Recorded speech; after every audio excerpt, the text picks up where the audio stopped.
जय श्री झूलेलाल। सतनाम साखी। सिंधी समाचार राजस्थान में तव्हां सभिनि जो स्वागत है। दोस्तों, असां सिंधी समाज लाइ करे ॾाढो गर्व जो विषय आहे ऐं ॾाढो हर्ष जो विषय आहे।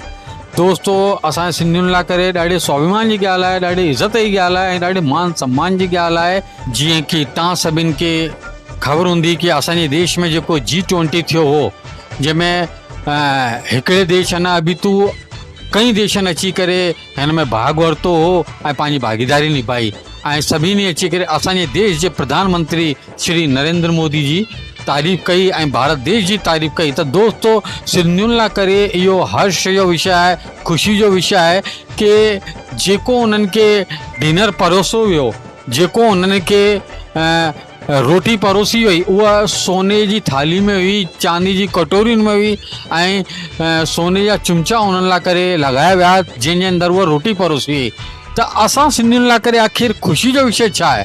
उहो ख़ुशी जो विषय इहो आहे कि उन में असांजो सिंधी खाधो बि परोसो वियो हो, जेके पाण चवंदा आहियूं सिंधियुनि में कोकी, जंहिंजी तारीफ़ हिकु देश न अबितू कई देश जे वॾे अधिकारियुनि कयो कि वाक़ई में हीउ ॾाढो स्वादिष्ट व्यंजन आहे।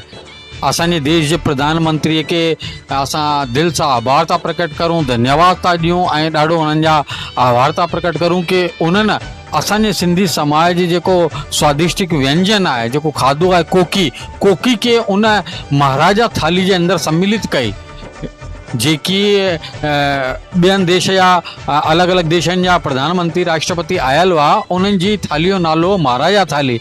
उन महाराजा थाली जे अंदरि असां सिंधियुनि लाइ करे ॾाढे गर्व जी ॻाल्हि आहे कि उन में सिंधियुनि जो खाधो व्यंजन कोकी सम्मिलित हुई।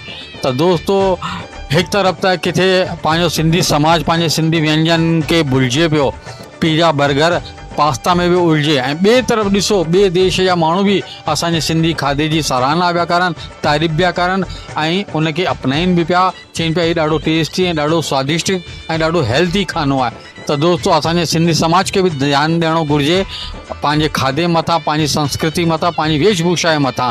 ऐं तंहिंजे अलावा असां तव्हांखे ॿुधायूं कि जेॾी महिल ही सम्मेलन थियो त उन्हनि खे जेको टीवी अंदरि असांजे अखंड भारत जी तस्वीर ॾेखारी, उन अंदरि सिंधू सभ्यता बि लगातार उन्हनि खे ॾेखारी वई हुई। जी हा दोस्तों, उन्हनि खे सिंधू घाटी सभ्यता बि ॾेखारी वई। त इहे सभु ॻाल्हियूं असांजे सिंधी समाज लाइ करे ॾाढी गर्व जी ॻाल्हि आहे न।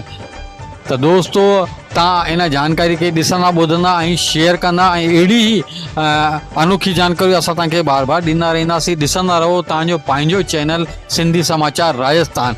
जय श्री झूलेलाल।